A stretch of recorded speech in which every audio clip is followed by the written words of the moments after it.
Boom, bada, boom, bada, boom. All right. Peace and power to everyone tapping in. The First Amendment Publications Trust. I am your host, Kadeem Hananai Mishael. Welcome to the live.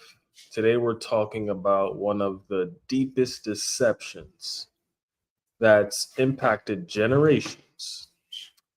How millions of people unknowingly signed themselves into the IRS system, waived their rights, and became permanent debtors by contract. Please share this live because we're going to be diving in. So before we dive deep, here's a quick disclaimer. This live stream is for educational and informational purposes only. I am not a licensed attorney, tax advisor, or financial planner. The information shared today is based on legal history, constitutional study, and personal interpretation, not legal advice.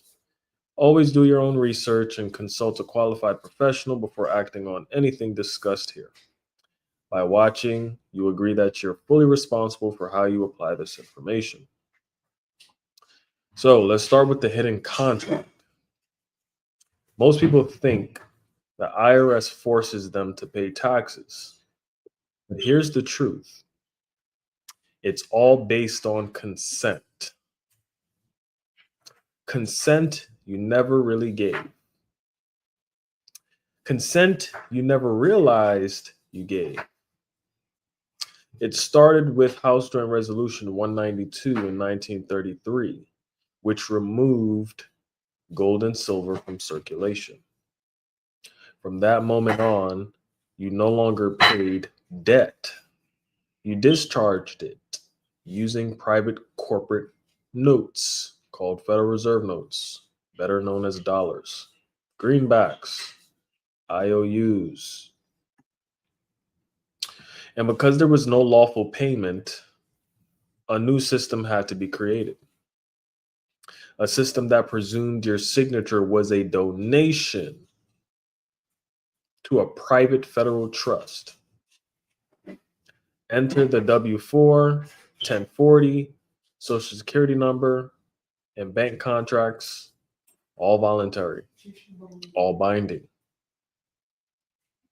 How they created the IRS loop. The moment you signed a W-4, especially without reservation of your rights, you told the system, I'm the donor. The IRS, courts, and agencies, they're just trustees.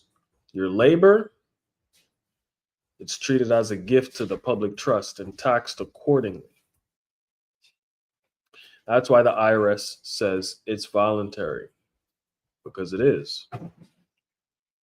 But many people are under the impression that it's mandatory.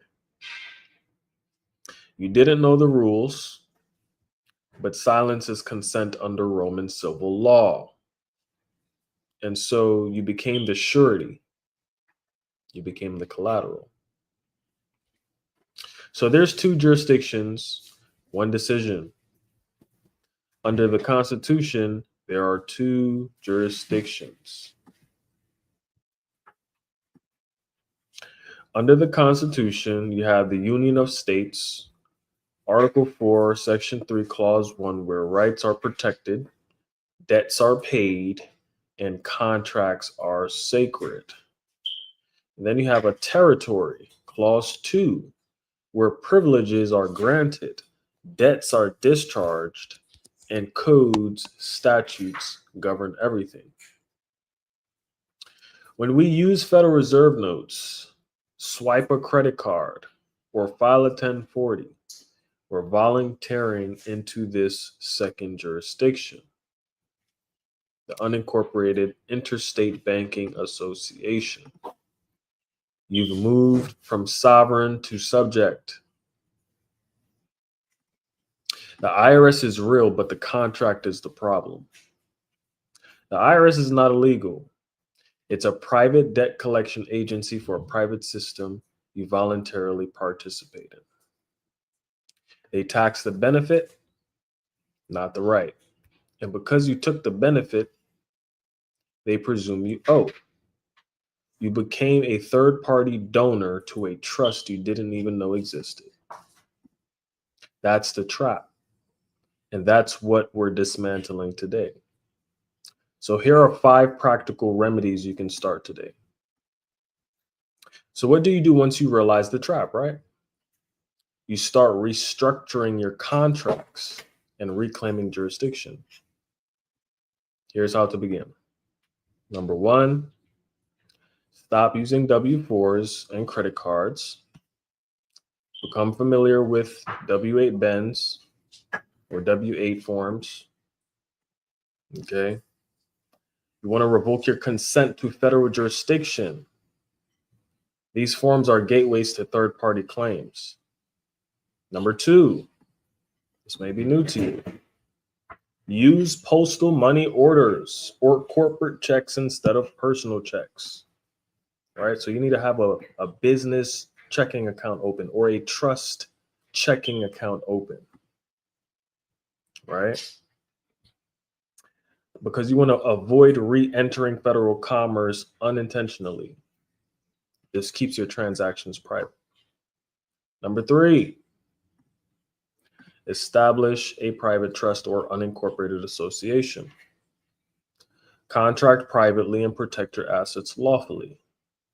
A trust is your lawful vault outside the public matrix. Number 4, challenge jurisdiction all times in state courts using common law causes of action. Use replevin or trespass to invoke real law, not public policy. This forces recognition of your standing. And then lastly, one of my favorites, learn to trade so you can stop trading time for money and start lawfully printing your own.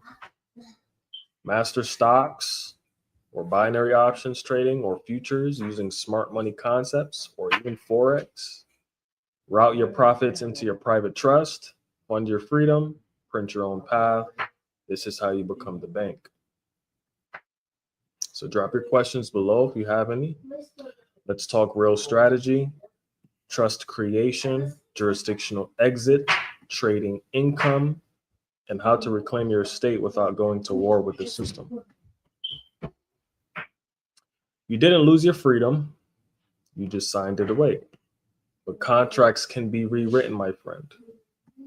Jurisdiction can be reclaimed, and freedom can be funded. If you're willing to learn the law and trade the right way, DM me the word sovereign, and we will talk further. Or you can visit the website, getthetrustybiblenow.com, and get your Trustees Bible. Start with the basics. Start with the foundation. Until then, I am Kadeem Hananai Mishael, your host. This was Tricked into Taxation, the contract you didn't know you signed. Again, all rights reserved. This is First Amendment Publications Trust, and I am tapping out. Peace and love.